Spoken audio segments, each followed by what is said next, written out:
So I know when I'm out on YouTube looking for the answer to a problem or trying to learn something new, a lot of times I have to string together multiple different videos from different people to try and find the answers that I'm looking for. As a matter of fact, that's a big reason why I created the Unifi for Newbies series, which you can find in my playlist, because it took all the stuff that you guys were searching for and put it in one place. However, even though I created that just a short while ago, some of those videos are already starting to become outdated, and so therefore you kind of run into these problems. So today I'm going to do something just a little bit different, and I think it'll be easier to keep things up to date as we move along. We are going to start out with a basic network configuration, a single VLAN, no Wi-Fi networks, no other VLANs, no firewall rules, and we are going to build a complete setup from start to finish. We're even going to incorporate a management network, and I'm going to show you how that works and how you can protect your equipment using that sort of setup. So there is a ton of things to cover today, guys, so we had better go ahead and get started.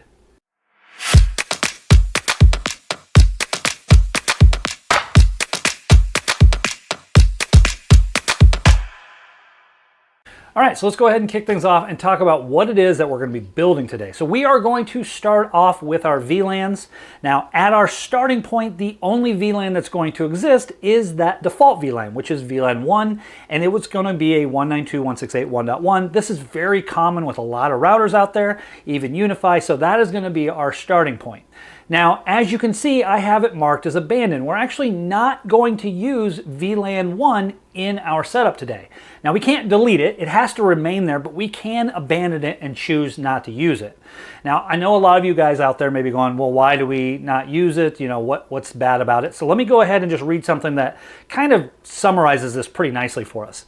So it says you should generally avoid using VLAN 1 on your router because it's considered the default native VLAN, which basically means I plug in, I get an IP address from that VLAN, on most network devices, which means anyone connected to an unconfigured port, one that you haven't designated as something else, could inadvertently gain access to your network, potentially creating a security vulnerability. So, you know, if you have your network equipment pulling from that IP scheme and you have your main devices, your computers, your printers, your cell phones, anybody who accidentally plugs in is going to have access to that part of your network, okay?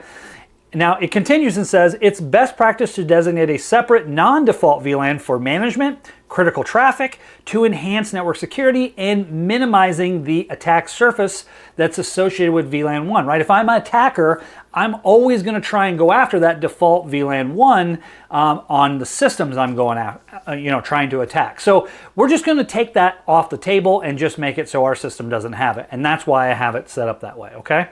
So instead, we're going to create a home network. Our home network is going to be where we have our laptops and our cell phones and our critical devices, the ones that are going to control everything. This is our new main network. Is going to be our home, and it's going to be VLAN 2, which is a 2.1. Okay, then we're going to create a camera network, which is going to be VLAN 3 or 3.1, an IoT network, VLAN 4 or 4.1. We're going to create a guest network. I like to use 99.1. You could just continue down and just use 5.1 if you wanted to. And we're also going to touch base on creating a management network. We're actually going to have our network equipment be on its own VLAN. That VLAN is also going to be isolated, not have access to the internet. We'll get into that here in a little bit, but I'm going to show you how that is done with Ubiquiti. All right, so next we're going to focus on Wi-Fi and switch ports, okay? So as part of our setup today, we are going to be creating multiple Wi-Fi networks and assigning the VLANs that we created first to those networks. We're also going to be assigning VLANs to certain switch ports so those devices can pull the right IP scheme, and I'm going to talk about the difference between trunk ports and access ports on your switch, okay? So the Wi-Fi networks that we're going to create are as follows. We're going to create a home network. That's going to be our main network for our cell phones and laptops and the new default network, right? Our SSID for that is going to be Wi-Fi for home, and the password is going to be 1 through 8, which you'll see I used on all of them. Don't do that, obviously, but it makes it easier for me to type. We are also going to create a camera network called Wi-Fi for cams, and this network is going to be hidden. Now, the use case for this is very specific. It might not be needed in your case because our cameras are going to be physically connected to the network. However, in my own home, I have a wireless doorbell that actually does connect to my Wi-Fi. It is the only device on my wireless camera network, except for my Chime. I have a Chime as well, and they need a wireless connection. There is no physical cable for them. So what we did is we create that camera Wi-Fi network, we connect the devices to it, and we just make it hidden so it's not broadcasting. You don't see it show up in the list. Kind of helps keep things clean. It's still doing its job. The devices don't disconnect. Once they're connected to it, they'll stay connected to it, even though it's not broadcasting. So I just want to show you, that scenario in today's video. We're going to make an IoT Wi-Fi network called Wi-Fi for IoT, again 1 through 8, and a guest Wi-Fi network. Again, password is 1 through 8. We don't need a management network. We don't need a default VLAN network. These are the only networks we're going to do, and you'll see when we get to the management part that that's even done a little bit differently than maybe what you're picturing in your head. So let's go ahead and keep things going. All right, so after we get all of that built, guys, the last thing we're going to be doing is building our zone-based firewall rules, okay? We need to establish which VLANs can talk to other VLANs and which ones can't. And we're going to be using Ubiquiti's latest release of version 9 to be doing this when they introduced zone-based firewall rules, okay? Now, before we get into this part of the video, and you'll hear me repeat this, it's really important to take kind of a pause and make sure everything is working, okay? You don't want to implement firewall rules on top of a broken network, right? You need to make sure that your IoT devices are talking to your home assistant and that your apps are communicating correctly and you can control things like you want to be able to do it. Because if you implement firewall rules on top of something that was already broken, it can be really difficult to troubleshoot and usually requires you pulling out all the rules anyway. So guys, take a pause, make sure everything's working before you get into this step. Once you're ready, let's talk about what should be able to talk to what when you're done. So we have our default network, and now we mentioned we can't delete this, but we are going to isolate it, and we're going to block its internet access. It doesn't need access really to anything. So if somebody were to plug into a port and get an IP address from it, they can't do anything. And that's what we want, right? That's that security that we want. Our home network is going to be our new default, so to speak, and so we're going to give it full access. Now, I did put in parentheses based on your needs. The rules I set up today are going to be somewhat limited. I'm not going to give the home network full access to everything, but I will point out what it can talk to and what it can't talk to so you guys can adjust your rules accordingly. All right, then we have our management network, right? Where our management network doesn't need access to the internet and it also will be isolated. It's just gonna kind of sit out there so these devices can talk to the gateway and that's it. Same thing with our camera network. It's gonna be fairly isolated, no internet. We do have to require, in my case, we are gonna limit our gateway access because our cameras still need to be able to record to our cloud gateway or my UDM Pro in this case. And so they still need to be able to have that communication. We'll talk through that a little bit more as we get there, but there will be limited access for that to be able to do that. And then we have our IoT network. Our IoT network is going to have access to the internet in this case. We're going to have limited gateway access, and again, I'll explain that. We're going to be able to allow return traffic. I'll explain more of that. And we're going to allow for multicast DNS to be able to discover devices over different VLANs and stuff like that. That's a protocol we need to make sure is working, okay? And then for our guest network, we're just going to use the built-in hotspot rules, which basically isolates it to internet only, and that's what we really want. We're not going to create any custom firewall rules for our guest network. We're just going to kind of let the system take care of itself. So, like I said, lots to cover, guys. I'm excited to do this one for you guys. The rest of this video is going to be configuring and talking through things, so follow along, and of course leave comments with any questions you have or stuff I skipped, or if there's something specific about your environment that I didn't cover. I'm always happy to try and cover those in the comments. Let's get started. All right, so let's take a quick tour of our starting point here, and then we'll get to creating some config. So this is just the main dashboard. If I go down into my devices, you can see this is what we got on the network right now. So this EB test, this is a UDM Pro that we have. We are recording to it for our cameras. It is running Unifi Protect as well as the network space. So you can see we have a G5 turret camera and it is recording, just pointing straight up at the ceiling right now. So that's this device down here, the G5 turret. We have 2 access points and we have a 48 port switch. You can see that every one of them is on a 192.168.1.something address, right? So that's because we only have a single VLAN, and so this will kind of all start to come together as we put this configuration in place here, okay? I do have one client on the network. It is a Home Assistant Raspberry Pi, and it too has a 1 address because of the VLAN thing, so I just wanted to show you that. If I click over into my switch ports, you can see that my APs are on ports 1 and 3, cameras on port 5, and the home assistant is on port 7. This will come into play when we start assigning VLANs, and we'll talk about the differences between trunk ports and access ports, okay? And you can see my UDM Pro is plugged in over here on port 52 of the switch. If we go into the settings and look at the config, you can see we don't have any Wi-Fi networks today, right? We're just starting with the basics. There's only one network. This is where we'll actually create our VLANs. And so right now we only have the default network, which we're going to abandon later.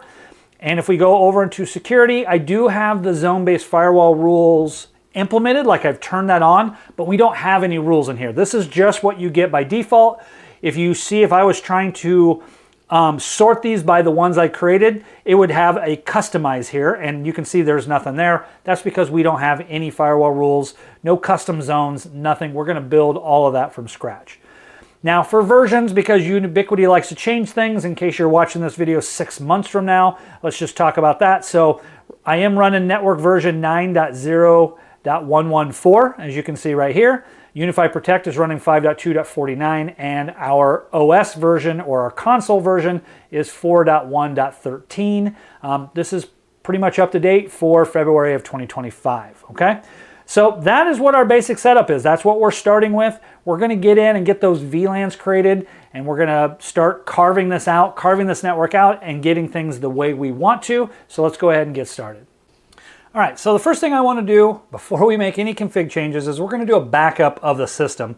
So I'm going to go into my settings. I'm going to choose System here, and I'm going to go in and go ahead to Backups and choose Download. So this is going to download a configuration that as we have it right now. If we need to restore, this is how we're going to do it. And it'll restore our current config back to how it is right now. You never know if you want to start over, and this is much easier than backing out of all your config and deleting things. This just does it in one swoop. So we're just going to choose settings only. We're going to go ahead and say download. It's going to go ahead and download a copy of our settings right now and ask us where we want to save it. So we'll throw it in here, and I'm just going to save it with the current name. We'll just say save. So now we have a copy saved. If we choose to restore it, we're going to come back to the same place. I'm going to choose restore. I'm going to go to where I saved it. I'm going to click on it. I'm going to say open, and it will restore everything back to the way it was. Running a backup is always a good thing to do. All right, so let's go ahead and create some networks. So we're going to go over here into networks. You can see we have our default here. And so if you see the cheat sheet here, I'll put the slide up so you guys know what we're going to be building here. We're going to go ahead and build our home network first. So we're going to go ahead and just call this home network, okay? Now you can call this what you like. You can call it new default, main network, whatever you want to do. I'm calling it home network, okay? We don't have to do anything with the zone. We don't have to do anything down here. We do want 192.168.2.1. Now, if you guys are using a different subnet for yours, which you guys have the right to do, there's lots of choices. You can do a 10 dot network. You can do a 172.16 network. You can do, it doesn't have to be 2. It could be 52. Whatever you guys want to do, you can. But whatever that third octet is, in my case it's a 2, I always like to make sure that my VLAN ID matches it. I want 192.168.2. whatever to be VLAN 2. It just makes it easier to remember. Now this will come into play a little bit later. We could isolate a network just by clicking this checkbox, and we can allow internet just by having this checked. We're not going to do anything right now. We'll talk about all of that when we get to the firewall rules. So we're going to build all of these VLANs the same, and then when we get to the restriction part, we'll do that more at the end. So I'm just going to leave everything as default and go ahead and say add. Now a lot of people would fast forward through parts. I'm not going to do that in this video. I'm just going to create the networks for you, and we'll kind of talk through them here. So this next one is going to be our camera VLAN. You can fast forward if you'd like. I do have chapters down below, but I'm just going to kind of burn through these here in case you guys wanted to see it more than once. I know I have some newbies out there, so seeing it more than once does help. So we'll leave everything here. I'm going to hit manual, even though, just verifying that's 3, 192.168.3.1. Guys, make sure you type this in here right. Make sure you get that right, okay? Because it does make a difference. And we'll go ahead and say add. Then we'll go ahead and create our IoT network. All right, leave that. That's 4.1, manual, 4, good, allow internet, all defaults. So super easy once you kind of get going here. All right, the next one's going to be our guest network. Okay. And this one is actually going to be VLAN 99, so we're going to get rid of the 5 here. I'm going to change that to a 99. Come down here, change this to 99, because we want that to match. And then I'm actually going to go ahead, for this one, I'm going to go ahead and put it in the hotspot zone, okay? Now we'll talk about these zones a little bit more later, but this is the designated zone for guest networks. It's kind of built in, and it's going to do all of the guest work for us in general. It's going to basically isolate this network, give it access to internet only. They're not going to be able to communicate with other things. However, I have run across questions from you guys where it's like, hey, well, what if I want my guests to be able to, you know, activate some of my IoT devices or print or something like that? So you would need to create rules from the guest zone to other zones to allow that to happen, because out of the box, it's not going to let it. So we're just going to set those, and we're going to go ahead and say add. And then we're going to add our management network. So that'll be the next one. So management network. Okay. This will be 254 for our example. All right. I'm going to change this to 254. All right. We're going to leave everything else alone and say add. All right, so there are our networks. You can see we have the different subnets. We can see we have different VLAN IDs and tags. Now, the one thing now that we have these built, there's something I want to talk about here, and that is IoT Auto Discovery, or MDNS. Now, most of the time, all of your VLANs don't need to be included in this. Really, what needs to be included is whatever network you're going to use for your control, like your main network. In our case, it's going to be home network, and our IoT network. We're not going to be discovering things in these other networks, right? The cameras are physically plugged in. The guest network is going to be for people, you know, babysitting the kids or whatever. They don't need to discover devices. So I'm actually going to remove all of these unneeded networks, so only MDNS, or multicast DNS, is being handled between these two devices. Now, if you have your IoT devices split up, maybe you have an IoT network that has internet activated and then another IoT that has no internet or whatever, you would want to make sure that is in here as well, and you would also want to adjust your rules accordingly when we get to that part. But for today's video, we just have a single IoT network, and that is what we want to work with, IoT Auto Discovery, or MDNS. All right, so now that we have our VLANs created, just basic VLANs with the exception of guests, we're going to go ahead and create our Wi-Fi networks. Now, before I switch over to that screen, I want to just point something out here. It shows under my home network that there is one IP lease, but there isn't. It's kind of a ghost lease because I usually practice all this stuff ahead of time. And so if I click into that, there is an old lease that the system sees from when my computer was connected to it, which is supposed to expire tomorrow. So again, it's one of those things where this is kind of a phantom release. I checked all my switch ports, all of our everything. There's no VLAN 2 assigned. I think it's just seeing old data in the database, and so it put that on there. So I just wanted to throw it out there. Yours should probably just say default with everything if that's the way you're doing this, okay? So we're gonna go ahead and get over and get our Wi-Fi going. So I'm gonna click over to Wi-Fi. We're gonna go ahead and choose our first Wi-Fi name. And now remember, we're not doing anything for default. We're going to do our home Wi-Fi. So the home Wi-Fi network is going to be Wi-Fi for home, like that. And then the password, we're just doing 1, 2, 3, 4, 5, 6, 7, 8. Again, that's just to make things easier to type. We also have more drop downs, right? We don't want this to be on the default network. We want it to be in our home network and be able to hand out IP addresses from that network. So we're going to go ahead and say home network, which is VLAN 2, all right? And then let's go ahead and look at some of the configuration items we have in here, because we're gonna set these up maybe a little bit differently, and I'll kind of show you what that means. We're not gonna put any IoT devices on there, so we don't need enhanced IoT connectivity or anything like that. We do have Wi-Fi 6 available to us because one of the access points is a U7 Pro. And so we do have Wi-Fi 6 available to us. So we're going to leave all of the Wi-Fi bands on. And I typically like to have band steering turned on for my main network. My phone, my laptop, I want it to choose the fastest band, because basically what this means is if there is a faster Wi-Fi band available to you and your device is compatible with it, it'll kind of try to force your device to use it, and therefore you have faster results. Now, a lot of people turn off band steering, and that's okay too. Typically, the devices do a pretty good job on their own of choosing the right one. And this can really cause some problems in IoT networks. But for our main network that we're just plugging laptops and MacBooks and that kind of stuff in, it seems to be okay. So I say this is a setting that you can either set or not set. 100% up to you. I'm going to leave BSS transition on, and I like fast roaming. My phone is going to roam as I walk around the house. Nothing is going to stay put. We're going to be moving around with these devices. So I like BSS transition and fast roaming turned on for my Wi-Fi networks. Okay. So now you can see we have a Wi-Fi network up there in our list. Now we'll go ahead and just bang through the rest of these. So the next one is going to be Wi-Fi for camera. All right, now this is going to be our hidden network. 1, 2, 3, 4, 5, 6, 7, 8. Okay, we need to choose the camera VLAN. We're going to come down here and check this manual setting in the advanced. Now, our cameras are compatible with 2.4 and 5 gigahertz, but they're not compatible with 6 gigahertz, so I'm just going to turn that off.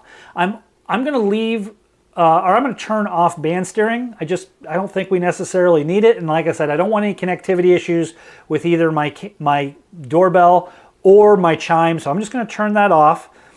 And then these aren't going to roam, so I'm going to turn off that. I don't need fast roaming turned on, so we're going to basically leave everything off. Now, I talked about this being hidden. This is the checkbox that we would need to do to hide this network. However, I want to connect my devices to this first.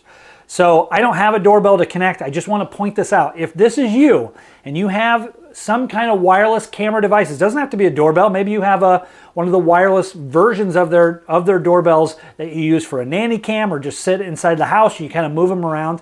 Make sure you connect them to the network first and then go check this checkbox to hide the network. It'll make your lives much, much easier than having to manually type in Wi-Fi networks and passwords. This way it'll be discoverable for a little bit. You get everything connected, then we'll hide it. So I'm going to assume all that's done, and I'm just going to go ahead and say hide Wi-Fi name, and then we'll go ahead and click that, and you can see it's putting it up there, okay? And you can see it's kind of letting us know what is going on. It's going to broadcast on all access points. It's going to use all the bands. This one's not using 6 gigahertz. There's no clients. We have WPA2 and WPA3 security turned on. So again, it's nice, okay? To see this kind of all in one spot. So next, let's go create our IoT network. So we'll do Wi-Fi for IoT. Again, dumb password, don't use this. All right, I'm going to choose this from the list. I want to make sure I type that right. Okay, good, I did. All right, I'm going to choose manual. Now, I would only check the enhanced IoT connectivity if you're having connectivity issues. This has fixed things for people in the past that had a pesky smart device that just would not connect to the network, okay? You can choose your Wi-Fi bands accordingly. I'm going to just turn off Wi-Fi 6 or the 6 gigahertz band because none of my IoT devices are going to use it. But there are quite a few nowadays that do use the 5 gigahertz band. I'm going to turn off band steering. I think that's usually a good practice. That can cause connectivity issues for, I'll call them dumber, smarter devices. You buy a cheap smart outlet or something on Amazon. They struggle with this band steering, so I recommend turning it off. They're not going to roam around in most cases, so we don't need fast roaming or BSS transition, any of that stuff in there. So this is typically how I like to have my IoT network, and we'll go ahead and say add.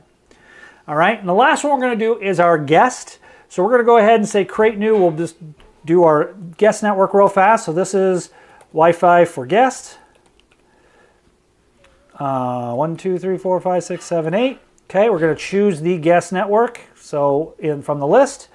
And then, when I think about what's going to connect on my guest network, it's going to be people watching the house, their cell phones. If a sleepover's happening with my kids, I connect their phones to that. So I leave on the band steering. That's fine. I leave on all the frequencies. Doesn't bother me. Usually it's people roaming around. I want them to have a good experience with that. And then in addition to that, I typically turn on fast roaming. Your device has to be compatible with fast roaming. Most new devices are, most cell phones are, most laptops are. So, you know, if this was several years ago, I might leave that off. But right now, typically I don't run into things causing problems.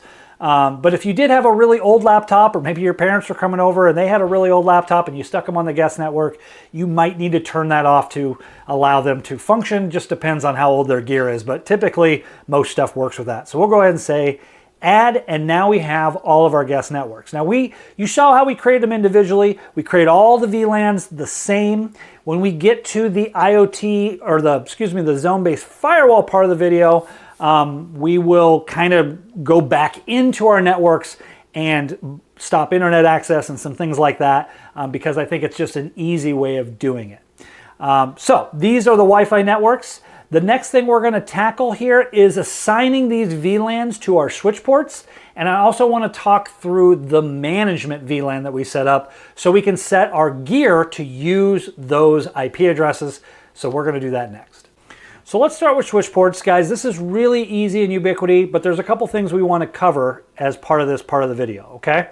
So to get to our area where we would program our switch ports, we come over to this left menu and you're going to choose the ports menu, and when you go in there, it'll show you a port view of whatever device you're looking at. Now I say that because there's a drop down up here, and yours might have pulled up a different device. Mine did pull up my 48 port switch, but I can also assign VLANs on my UDM Pro, and in my case here, my in-wall access point has a 4-port switch on the bottom. So some of the older in-walls had switches on them that you could assign VLANs to just by clicking in the port. So if you click into Port Manager and it's not showing the right device, you just need to adjust it with this little drop-down menu here. So we'll go back to the 48-port switch. Now for this, it's important to talk about the difference between a trunk port and an access port, okay? A trunk port is a single port that allows multiple VLANs to pass through it. An access port is more of a one-to-one. It's a single port allows one VLAN only, okay? We're just going to do a one-to-one. Now, by default, all ports on Unifi switches are trunk ports. Every single switch port on this right now in the default configuration is set up as a trunk port, which means you can plug an access point into any PoE port and it'll come up and all the VLANs will be able to communicate by default, okay? So it is a trunk port by default. We need to change them to access ports if that's something we want to do. Now, when to use one or the other, right? So when you have a switch connected to another switch, or you have a switch connected to your UDM Pro, you want that single port to pass all of the VLAN traffic, right? You don't want to just pass one network, you want to pass all the networks.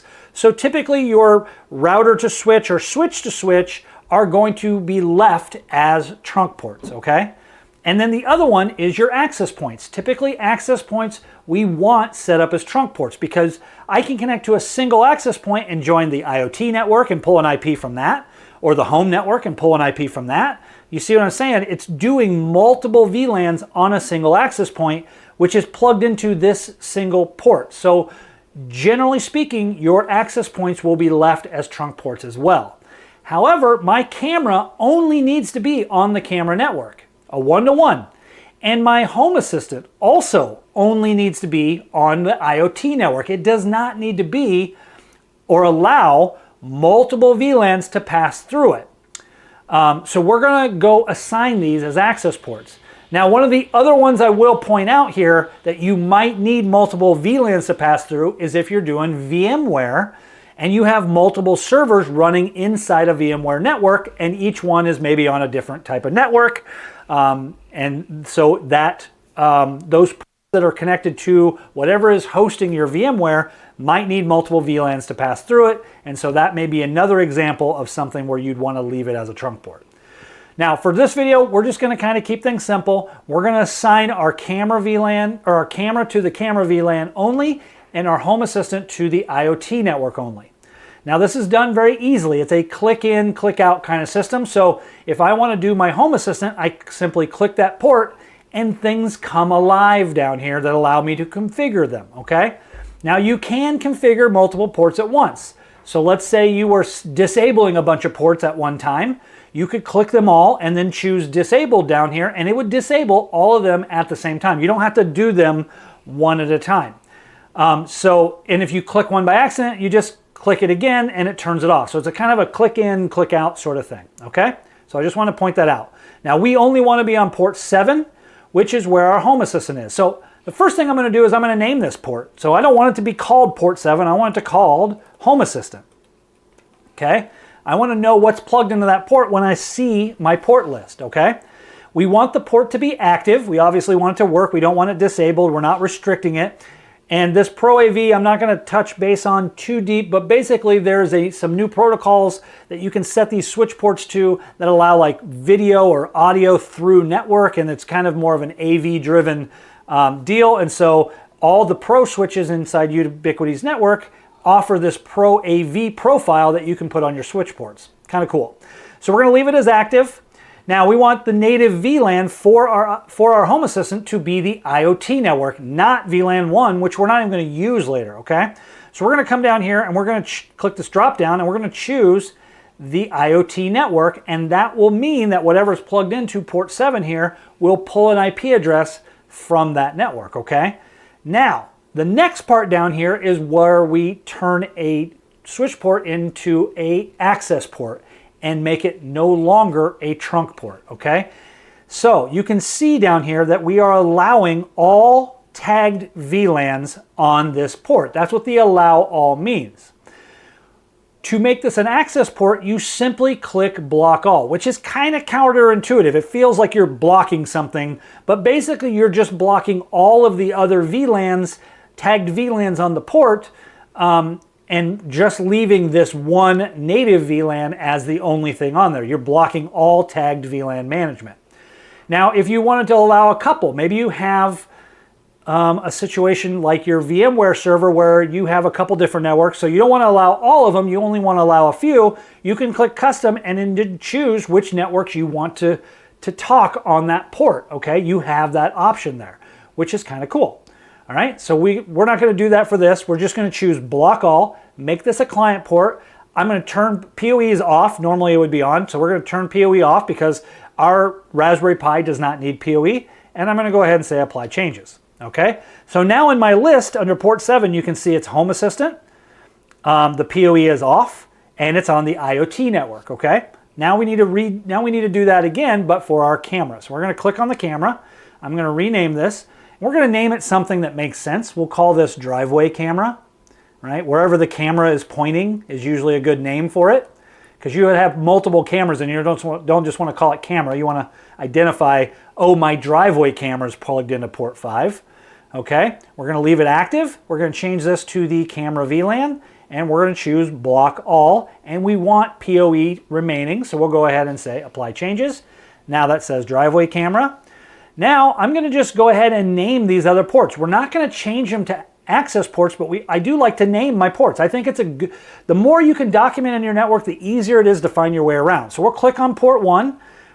This is our U7 Pro, so we'll just say this is our main floor AP, okay? And we'll just leave everything else. We want it to be, I'm going to slip into the management network. You would normally think that you would come in here and select management network from the list. This is not how this is done inside Ubiquiti. There's actually a different way to do this. We're actually going to leave this on the default network, okay? I'll explain when we get to that point, but we're going to leave this alone. We are not going to assign a VLAN to this access point the same way we did the camera and the home assistant. We're going to leave this alone. We are going to say allow all because we want all the VLANs to pass through it, and we'll go ahead and leave PoE on because it's an access point. We need that switch port to power our AP. So we're going to go ahead and say apply changes, and I'll quickly do the other access point real fast. So we'll click on port 3. We'll call this Office AP. All right, and we're just leaving basically everything alone. Apply changes, okay? And I'm even going to click over here on my trunk port that's connected. Port 52 is actually connected to my UDM Pro, so I'm going to say to UDM Pro, and I'm going to put 10 gig behind it. We're going to leave everything alone. Again, leaving that native VLAN alone, that's fine. You'll see that it won't matter here in just a second. You can see we have it set to 10 gig and we are set for a switching operation. Okay, I'll just leave that on auto. We don't have to do anything there. And we'll go ahead and apply changes. All right, so now we've switched our camera to an access port and our Home Assistant. Now for me to get Home Assistant to pull a new IP address, I may have to reboot the Raspberry Pi. We'll go take a look. And my camera should pull a 3-dot network now as well. And then these will all remain 192.168.1. something until we set up the Management VLAN next. So let's go back over into our clients real quick. And you can see we still have, it's still set up as a 1.28. So I'm going to go power cycle that so it can pull a new IP address. And if I click over into my cameras, you can see it still hasn't changed yet either. Okay. Now I have a couple options for this. I can actually go back into my switch ports and I can power cycle this port. Because this camera is powered by PoE, I can click on that port and just power cycle it. If I power cycle, it'll actually turn off the power temporarily to this camera and then power it back up. As it comes back up, it should pull that new VLAN information and change its IP address. So we'll just go ahead and let that do that. I'll be right back. I'm going to go reboot the Home Assistant so it can be done, and then we'll get into talking about Management VLANs. All right, so reboot complete. If we are on our device list, you can see our camera pulled a 192.168.3.120 address, so that's on the camera VLAN. And if we go over here into Unifi Protect, which we have running, you'll see that the camera is still working. We can click on it, still point it up at the ceiling, and no big deal. And then if we go down into our clients, so this is a device. A device is more like a Ubiquiti device. If we go into clients, you can see our Home Assistant here is set for 4.28 on the IoT network, okay? Now, before we get into the management part, there's one other thing I wanted to cover here, and that is you may want to reserve this IP address so it doesn't change, right? Printers, that's very common on printers. It's very common on servers. A Home Assistant is a kind of server. And so we don't want this IP address changing on us. So let's go ahead and reserve it. Now, the way you do that is you click on the device that you want to reserve. You come over here into Settings, and then you can name the device. So we're just going to call this Tim Home Assistant. All right, make a note. And then I can use a fixed address. If I choose fixed address, it is going to reserve or make a reservation for this IP address in the system and not hand that out in a DHCP scope. And every time this device reboots, it will pull this same 4.28 address. I'm going to go ahead and say OK, and that is done. So now it's named Tim's Home Assistant. And it should always pull this 192.168.4.28, and so we can kind of reserve that. So I just wanted to point that out. I know a lot of you guys have Home Assistant in your homes or something like it, and so I want to just point that out. It's, like I said, very common with printers. You might want to do it with other devices, and you sure can. All right, so let's get into the Management VLAN. So we created this VLAN in our management network. Now, how do we utilize it? I already told you we don't do it in the Switchport section. We're going to do it in the device area. So what we're going to do is we're going to go ahead and click on Devices, and we're going to start with my switch, okay? So I'm going to click on my switch. We do not want this to be a 192.168.1 dot address. We want it to pull a 254 address. So we're going to go over here into the settings. So I click on that. It opens up this little profile or properties box over here where you can look at all your stuff. Here's another way you can get to Port Manager. Here's insights of things that are happening, which we don't really have much because the system hasn't been running long. And then you can go into the settings. I can name this switch if I want to. I'm just going to leave the default. But under IP settings here, you can see network overrides. We're going to click that. It's going to say ensure the new VLAN is allowed and tagged on the upstream. Basically, make sure this VLAN is allowed on the trunk port between all your devices, otherwise you're going to break some stuff, okay? So ours is. So we'll go ahead and say proceed, and then we got this nice little drop-down box of what we want to override our IP settings to be. So we're just going to go down and choose Management Network and choose Apply. And that's it. Your switch port, or your switch now will go out and it'll override this IP address to one from the management network, okay? So we'll let that happen. I'm gonna go ahead and pause the camera here, and we'll let that happen, okay? Okay, so that took about 40 seconds, 45 seconds. It did say it was getting ready and doing some things, and then you can see it pulled a 192.168.254 address. It's no longer writing on that default network. So we're just going to do the same thing with our access points. If you have multiple switches and everything, that you would do it on there as well. And it's the same process. You click on the device. We go into this. I can name this access point if I want to. So I think we called this Office AP. Okay. We're not going to really mess with any of the radio settings right now, but the network override's a little lower on this one. So we'll just go ahead and scroll down. We're going to say proceed, choose the management network and say apply. I'm going to just go ahead and click on this one and do the same thing. So this was main floor AP, right? And this is going to go down network override, proceed. We're going to choose the management network, okay, and say apply.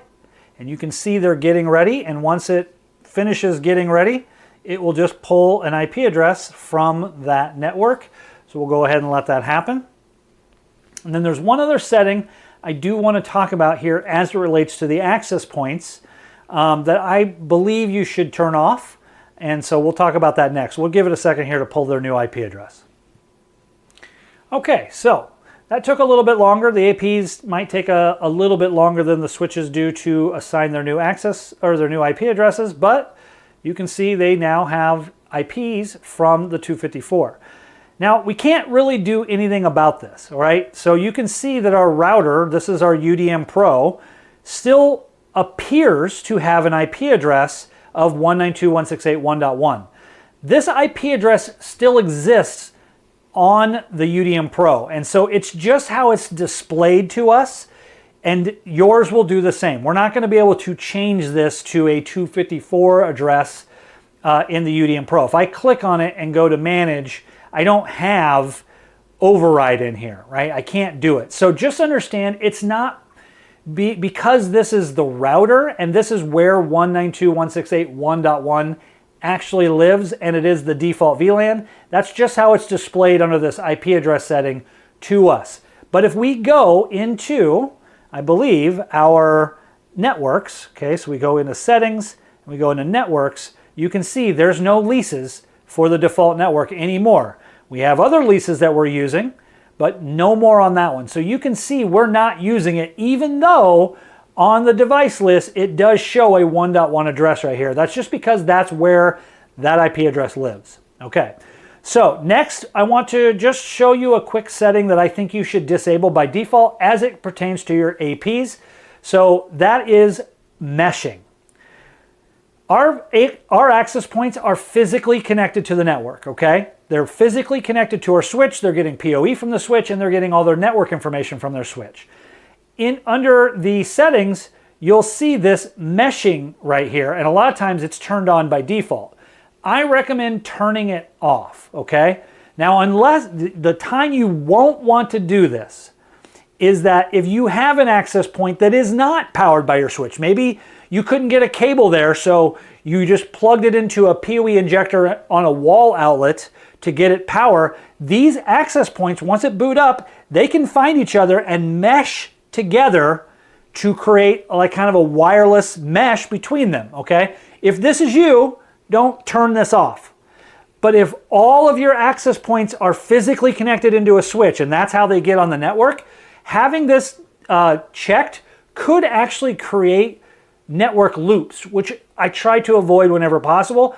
And because we're getting all of our information from the switch, I don't want it to be meshing at all, okay? Now, if I ever did introduce a new mesh AP, like an access point that I need to communicate that way, I would need to go turn this on, but I'm gonna make the assumption for all of us that our access points are plugged in. So we're just gonna leave meshing turned off. There is a global setting for it, but because we only have 2 access points, I'm just gonna click into them individually here, scroll down and make sure they're off. You can see this one is turned on. So I'm just gonna turn that off and set apply changes. So that's kind of a best practices if all of your access points are physically plugged into a switch and getting their network and power information from it. So just something I recommend doing. All right, so we've done all of our setup that we want to do. We are now utilizing our new Management VLAN. We have all of our VLANs created. We have our Wi-Fi networks created. If I come down here and click on my Wi-Fi networks and search for something, we should see the new ones we just created. There's Wi-Fi for home, Wi-Fi for guests, Wi-Fi for IoT, right? Those are our new networks. We hid the camera, so the camera is not going to display to us, right? But if you haven't connected your camera, you'd want that shown in here. But you can see we're broadcasting our Wi-Fi. We have our VLANs built. We have everything. Now we need to do some communication testing. So I'm going to start the next section. We're going to start pinging some things and see what can talk and what can't talk, so we know that our firewall rules are working. So let's do that. All right, so let's start some pinging here and see what works. Now I did, just to kind of help give us another thing we can ping, I did put my phone on the IoT network. So we now have a couple devices on the IoT network that we can ping. We have our gateways that we can ping. We have our devices inside our Management VLAN we can ping. So we have some devices we can communicate with, okay? So we're going to I'm going to open up a command prompt here. Whoop. Oh, good, it still did open. I'm going to shrink it down so we can see a little bit better. All right, so like I mentioned earlier, with the firewall rules, you want to make sure everything is working right now, because with Ubiquity, by default, before you create any firewall rules, everything has access to talk to everything. All VLANs can communicate with each other. However, in our case, the one exception is our guest VLAN. Our guest VLAN is using built-in rules to isolate it right now. So we can't ping devices on the guest network, and they cannot ping our devices, okay? So we're just gonna we're gonna kind of leave that out of our ping testing right now. But we want devices from our home network. So my computer here, let's get me connected to the right network. So Wi-Fi for home, okay? 1, 2, 3, 4, 5, 6, 7, 8. Hit next. Don't you guys dare use that password. All right, shows me it's connected. If we go over in clients, you can see my Surface Pro pulled a 2.37 address. Okay, that's kind of that reservation we saw earlier, same IP. So by default right now, I can ping everything, right? So let's just do a couple ping tests. So ping 192.168.4.28. All right, you can see I can ping that just fine. If I come up to open a browser here and I go to 192.168.4.28:8123, which is the default home assistant, you can see I'm presented with a login screen. Now I'm doing this from the home VLAN. I'm not on the IoT network. Everything is kind of wide open right now, okay? So let's do a couple other ping tests here. I'll go ahead and just ping my cell phone, 4.36. Okay, yep, that's no problem. All right, let's go look at our Management VLAN over here. Let's try pinging some of those. So I can just hit this, 254.191. All right, no problem. Now also, if I go into PuTTY and I try to SSH into my switch, for example, so that's 192.168.254. What was it?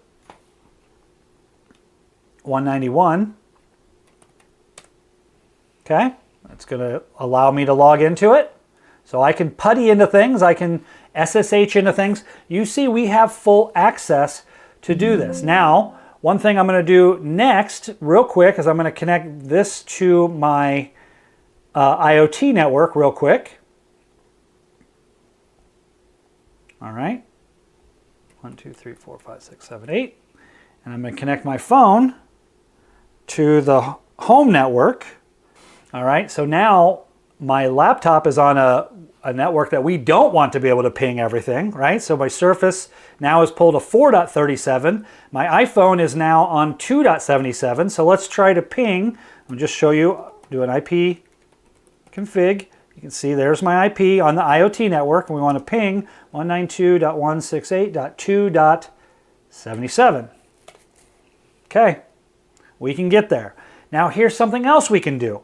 We can access the gateway. So I'm on the IoT network and I can go to 192.168.1.1 and it will pull up our router. This is those gateway rules we were talking about in the slide at the beginning, is limited gateway access, because I'm on an IoT network, right? And if someone were to connect to that network, they can try and log in and hit your router. They can SSH into it. They can do whatever they want. And they can do it on any of your gateways. We have multiple. So if I go into my network here and I go look at my networks, right here is, I have a gateway for 1.1, 2.1, 3.1, 4.1, 99.1, and 254.1. Those are all gateway addresses. So it doesn't matter which one I get into. I can go to 254.1, right? And there it is, pulls right up from my IoT network, right? I can get into the gateway multiple ways. This will come into play when we're setting up our firewall rules a little bit later, okay? So I just want you to understand we have full access. So like I mentioned earlier in the video, guys, take this time, get your devices connected, get your devices in the proper VLAN, get everything the way you want it before moving forward into the video. You do not want to create firewall rules on a network that isn't completely set up yet, okay? One fat finger, 4 that should be a 5 or whatever, and you can create some havoc. And so you want to make sure everything is working the way you want before creating your restrictions, which is what we're going to do next using zone-based firewalls. All right, guys, so we're going to create some firewall rules, or policies as they're called in the zone-based firewall system, okay? Now, before we get in there, let's get a quick refresher about what we want to be able to communicate and how before we do it. So I got my slide pulled up again, and let's just take a look at it.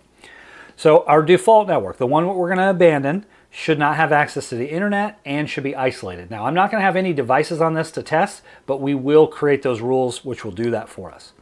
Our home network will have full access, and this really probably should say full access to the IoT network, because that's how I'm going to set it up, because I need my devices on my home network to be able to control devices on my IoT network, get to my home assistant, things like that. However, you might want yours to have grander access. We'll talk through that. Our management network will not have access to the internet, because those devices actually don't need access to the internet to download firmware and stuff. And that network will be isolated. Basically, nothing can talk to it, and it's not going to be able to talk to anything else. We're really kind of locking it down.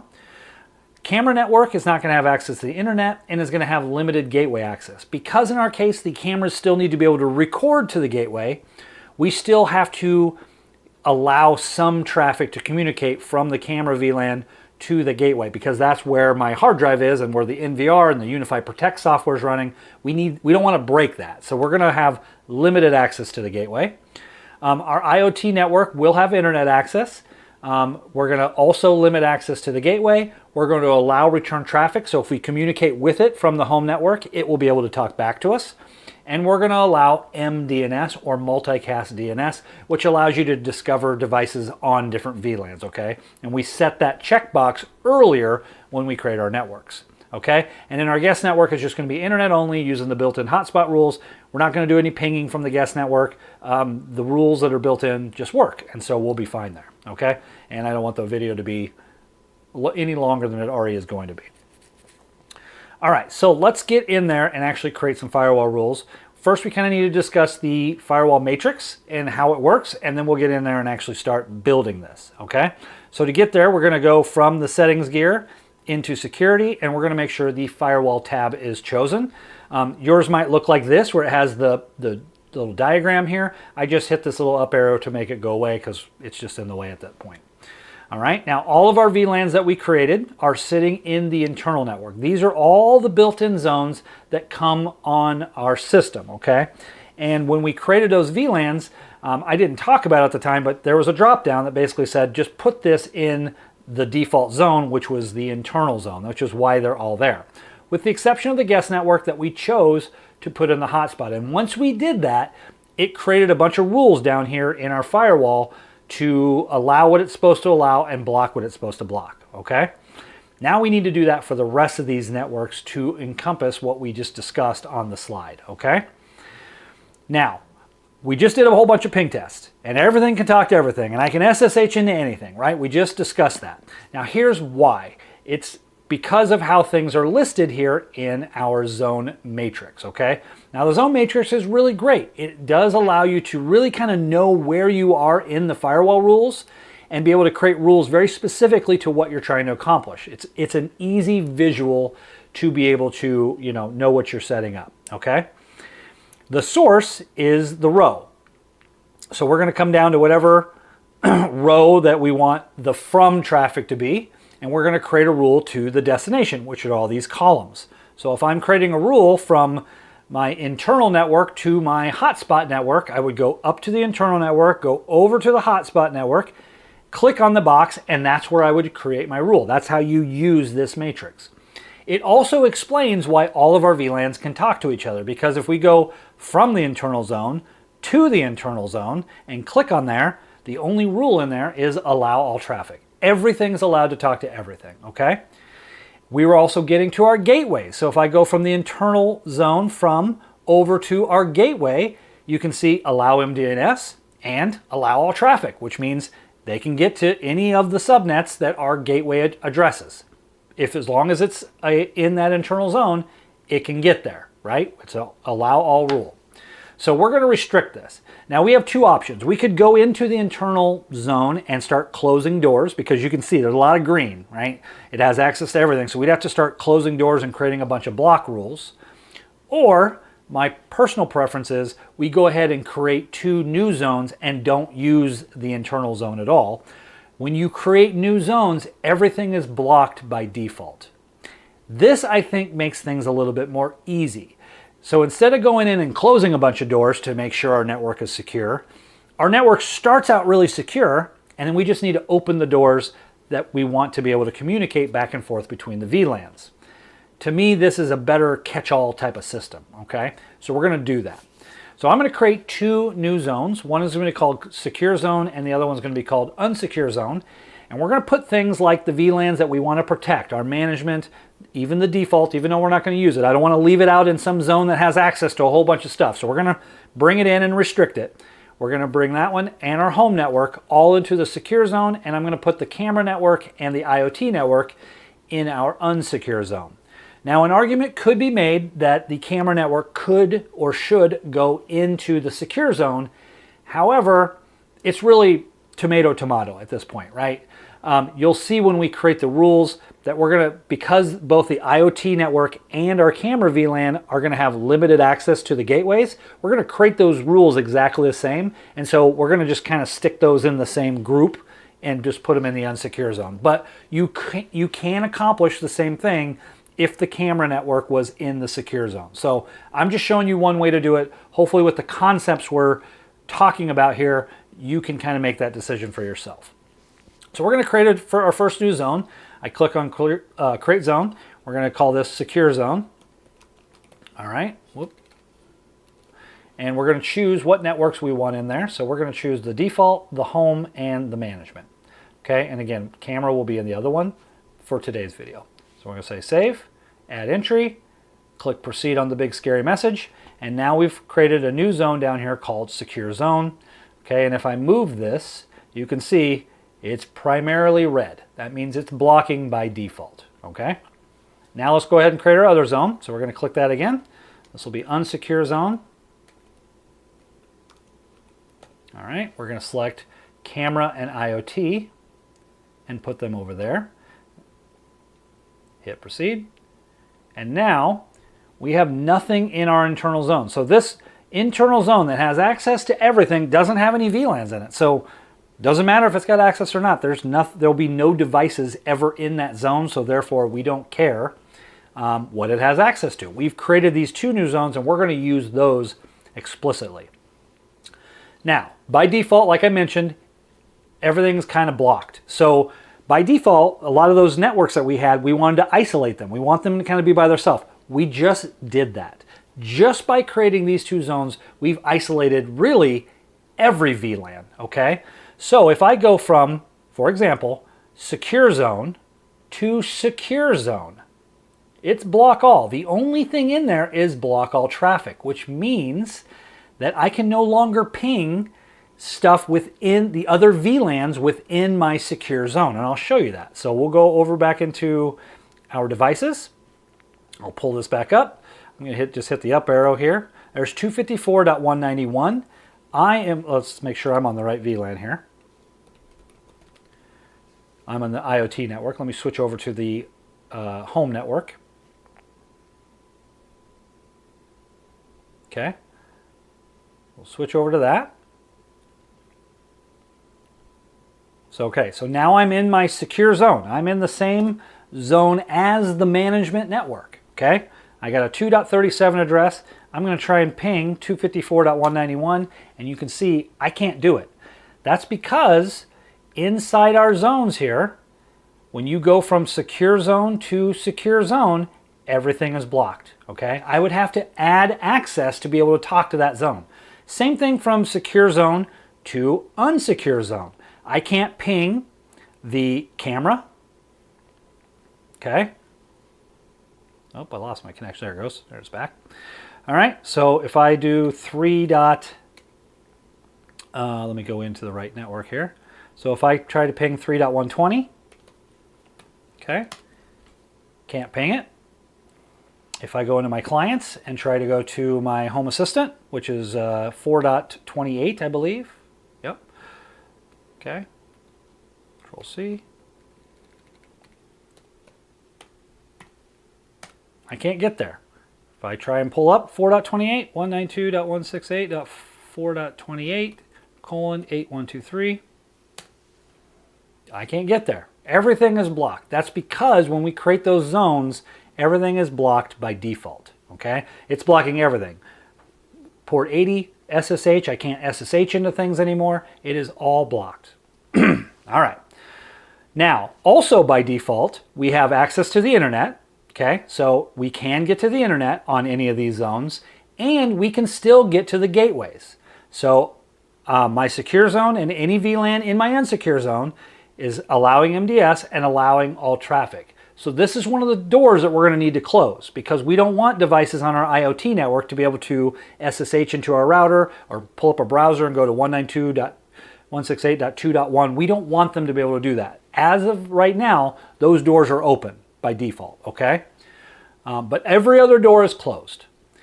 All right, so we have to do a couple things. First off, we want our default network to not have access to the internet, okay? And we want to isolate it. So it's already isolated. Because it's in this secure zone, it can't talk to any other VLAN at all, okay?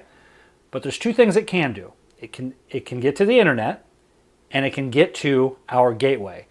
Now, if someone were to plug up into a switch port that was unconfigured, and they just pulled a default VLAN 1 address, they would be able to get to these things as it stands right now. So we need to go patch those holes or plug them up. Now, when we were creating the VLANs, I was showing you that you can uncheck the allow internet access. And we're actually going to do this for our camera network and our management network. However, I can't do that for my default. It says this option cannot be disabled by default, okay? And they're doing that because they don't want you to lock yourself out. You also can't isolate the network from here with a checkbox either, even though we're already isolated. So we're going to have to do this with a firewall rule. So we'll go back over into our rules. We're going to come down into our matrix. The rule is going to be from the secure zone. That's where our default network is going to be. And we have to create one in the external to the internet and one to the gateway, okay? So we'll create the internet first. So we're going to click into here. We're from the secure zone where it's at to the internet. We're going to come down here, choose create a policy. Guys, give it a descriptive name. When you're looking at these later, you want to know exactly what that policy is doing. So this is going to block default, if I could type, network to internet. All right. So it is a secure zone.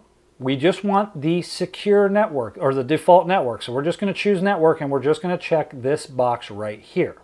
Okay. I could also do management if I wanted to, but I'm going to use the check boxes for that. Again, just to show you some options. But I could easily just say these two networks can't reach the internet and these two networks can't get to the gateway. I could do that if I wanted to. So I just want to show you kind of multiple ways. So we're just going to say default network for now. This is going to be a block rule. And it's anywhere on the internet. anywhere, okay? If it's the default network, we don't want it getting the internet, so I'm just going to say add policy. All right, so now that network can no longer get to the internet. Now we need to block it to our gateway. So we're going to go in here under the gateway column. We're going to say add policy. This is block default network to all gateways. All right, now remember our gateways are 1.1, 2.1, 3.1, 4.1, 99.1, and 254.1, okay? We're just going to block them to all. If you ever create any new VLANs, it'll be blocked to that one automatically too, okay? So this is an easy rule to make. So the from is going to be from our network. We're going to choose our default network, hit save. This is going to be a block rule, and we're going to say any IP, any port on the gateway. It can't get there, okay? Done. So now we have that part completed. Our internal, our default network is isolated, can't get to the internet, and can't get to the gateway, okay? And because I don't want to go down and plug in a switch, you're going to kind of have to take my word for it. We didn't do any ping testing from it, but it did have access before, and now it doesn't. But some of these other ones here, I'll show you as we go along. All right, so the next thing is we want our home network to have access to the IoT network, or maybe in your case, you want the home network to have access to everything, right? That is your call. I'm just going to show you one way to do it. So our home network is in our secure zone, and we want our IoT network is in the unsecure zone. So that's how we're going to go it. So we're going to come down here to the secure zone. We're going to go over to the unsecure zone, and I'm going to click that box, and I'm going to create a policy there. All right, so this is going to be an allow policy, home network to IoT network. And I'm going to put any, right? We want any port, anything, whatever. This is an allow rule. Okay, so I'm going to choose the home network in our list. Okay, that means the other networks are still isolated. Just the home network can do this. Okay, this is going to be an allow rule, and we want this checked right here. This is a really nice feature that if this is checked, it'll automatically create the firewall rule we need to allow that return traffic, which is super cool. Now, if I just left this unsecure zone, if I just said anything in the unsecure zone, it would give my home network access to both the IoT network and the camera network. Okay, that's an option. However, I only want to give it access to the IoT network. So I'm going to choose network. I'm going to choose my little selector here, and I'm going to choose IoT, and I'm going to say any port, doesn't matter, and we're going to go ahead and add the policy. All right, so we'll give it a quick second. Does not take long to kick in effect. We'll pull up my trusty ping test here, and we'll try to ping the home assistant again. Let's make sure I'm still in the right network.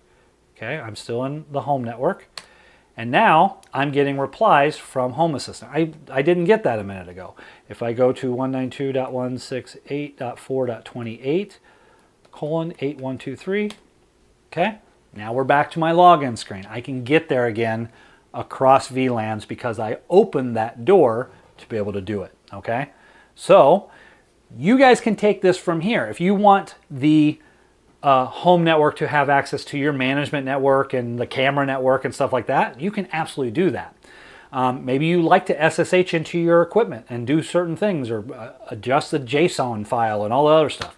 However, what I will say is you can always add the rule, do your connection, do your config changes, and then take it away. That is the more secure way of doing it. So I'm just going to leave it off. I don't really see a need for me to SSH, remote into cameras, switches. I don't really do it. And if there ever is a need, I'll just turn it on at that time and then do what I need to do and then turn it off. So I'm only allowing my home network to have full access to the IoT network, and that IoT network to be able to talk back, okay?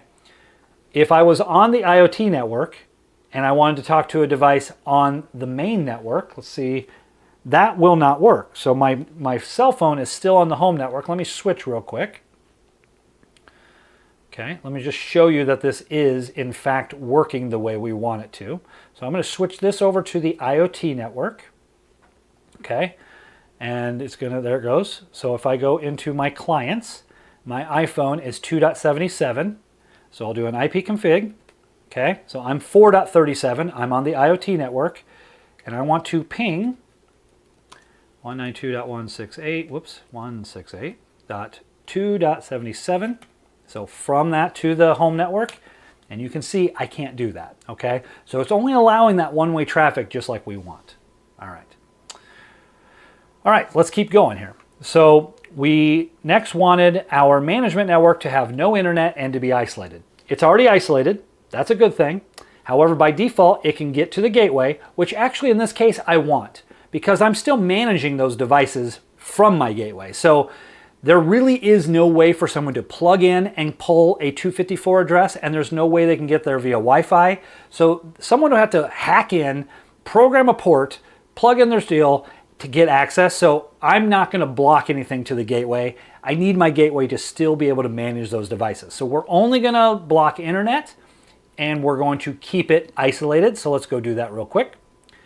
Now, I just showed you how to block the internet from the other VLAN, from the default VLAN. However, because we couldn't do it this other way because it was grayed out. If you were on, I can't remember if I just showed it to you or not, but if we went to the default network and tried to do it, it's grayed out. So we had to do it the way we did it. However, if I go back and choose my management network, it is not grayed out. I can uncheck that box.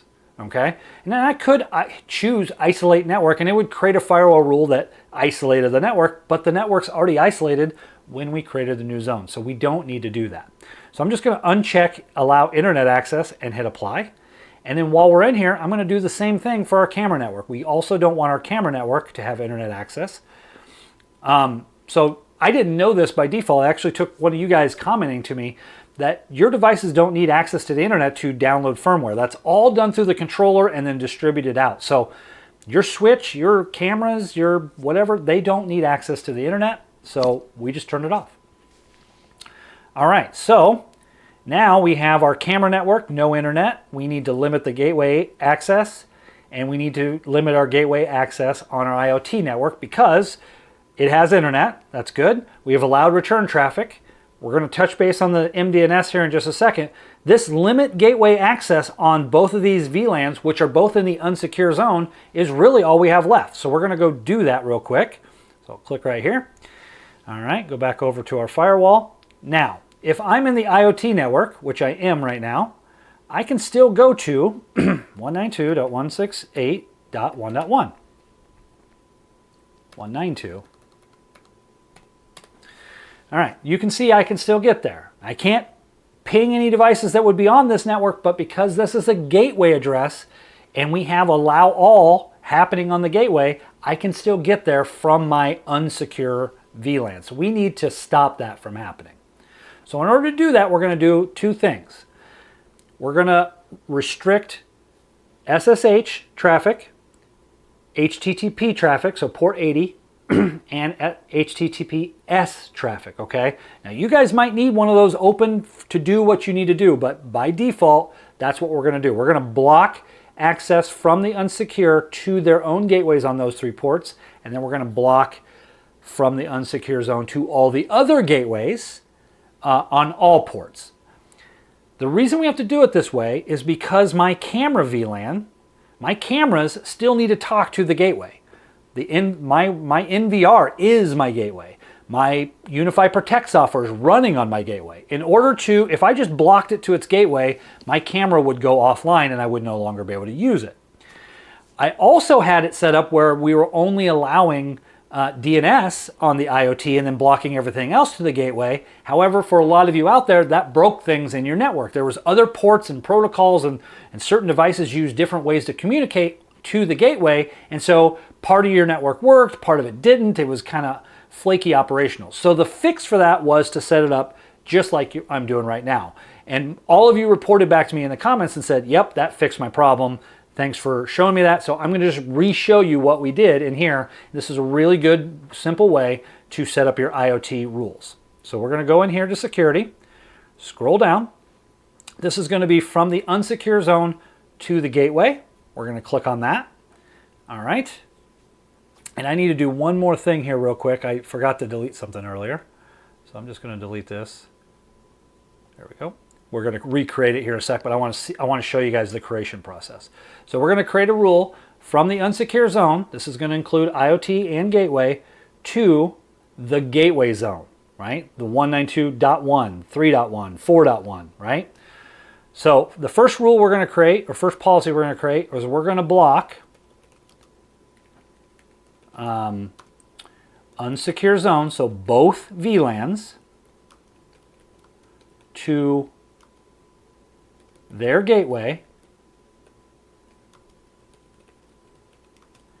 specifically SSH, HTTP, and HTTPS. Those 3 ports to their own gateway. So the IoT gateway is 4.1 and the camera gateway is 3.1. So those are the gateways we're talking about because we're talking about their own gateways. Okay? So unsecure, this is we don't need to choose a network. We're choosing both of the VLANs in here this time. It's going to be a block rule. We're going to choose those gateways, right? So we need to choose specific IP addresses. So 192.168.3.1. Whoops, I don't know why that didn't start typing. 192.168.3.1.